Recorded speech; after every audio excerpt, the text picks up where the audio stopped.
وثبت أقدامكم. Istihbabu taqaddumil a'malis salihati baina yadayid du'a. Salah satu perkara juga yang jangan sampai kita lalaikan dan ini sangat mempengaruhi di istijabahnya doa kita ialah mendahulukan penyebutan amalan salih atau mendahulukan amalan salih daripada berdoa. Artinya kita memposisikan bahwa kita melakukan amalan salih sebelum kita berdoa. Jadi ada amalan soleh yang mendahului doa-doa kita jamaah sekalian.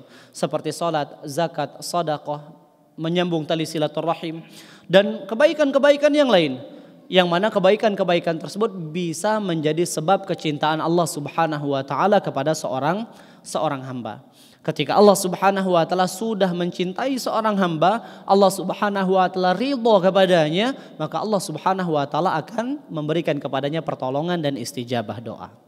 Diperhatikan, kalau kita lihat doa-doa yang Allah abadikan di dalam Al-Quran dari sebaik-baik hambanya para nabi dan para rasul selalu ya diawali dengan amalan saleh. Rabbana innana sami'na munadiyan yunadi lil imani an aminu bi rabbikum fa amanna.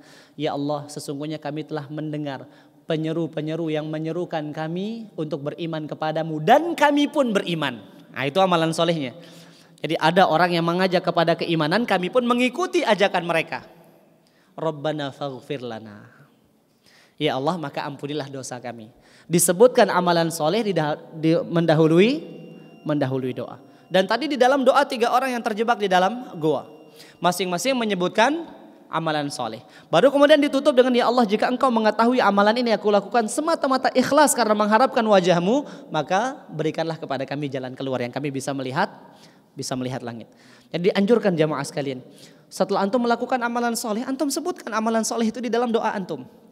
Kebanyakan di antara kita kebaliknya di mana? Amalan soleh diceritakan ke manusia, tapi kepada Allah tidak pernah diceritakan. Ayo, coba kita ingat-ingat dalam doa kita. Kapan kita berkata ya Allah, ya saya telah melaksanakan sholat asar secara berjamaah di masjid. Ini sholat asar.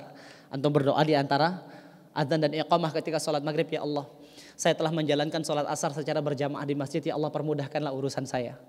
Kita merasa aneh sekali ketika kita harus menceritakan amalan kita kepada Allah Subhanahu wa taala, namun kita merasa nyaman sekali dalam berbagi amalan soleh kita kepada manusia. Facebook, Masya Allah tenang sekali hati setelah sholat berjamaah di masjid. Masya Allah, Masya Allah, Masya Allah, semuanya diceritakan.